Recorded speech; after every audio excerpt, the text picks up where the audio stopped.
our war on terror begins with Al-Qaeda, but it does not end there. It will not end until every terrorist group of global reach has been found, stopped, and defeated.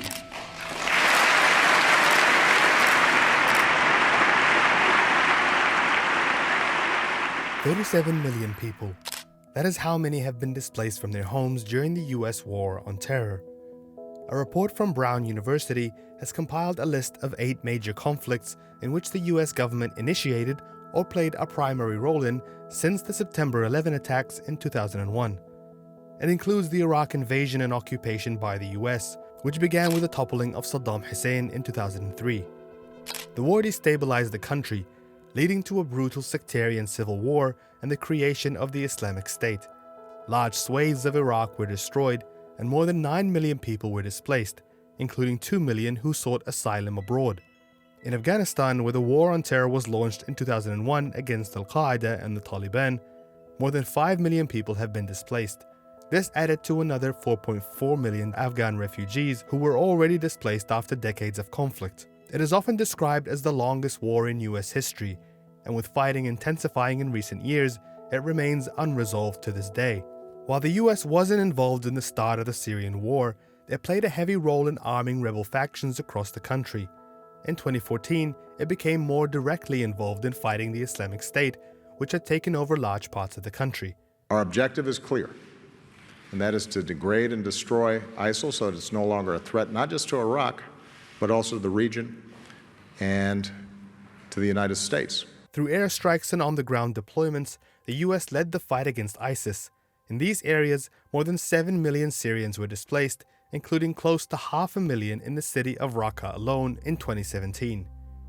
Other conflicts include Yemen, Pakistan, and the Philippines, where the US played a heavy role in counterinsurgency measures through ongoing drone strikes and military aid, leading to the displacement of 3.7 million in Pakistan and 1.7 million in the Philippines. In Yemen, the US remains one of the Saudi coalition's biggest military backers in the ongoing war, which has left more than 4 million internally displaced and created what the United Nations has repeatedly described as the world's worst humanitarian crisis. Libya's civil war, which began with the US-aided killing of Muammar Gaddafi and continues today, has created more than 1 million internally displaced refugees. And in Somalia, one of the least visible of US conflicts, 46% of its total population have been displaced since 2002, when the US began bombing militants from its bases in neighboring countries. In 2006, the CIA helped Ethiopia invade and overthrow the Islamic Courts Union in southern Somalia, which was accused of being an Al-Qaeda ally. This led to the rise of Al-Shabaab, which continues to fight Somalia's UN-backed government for control, exacerbating the cycle of violence, poverty, and famine.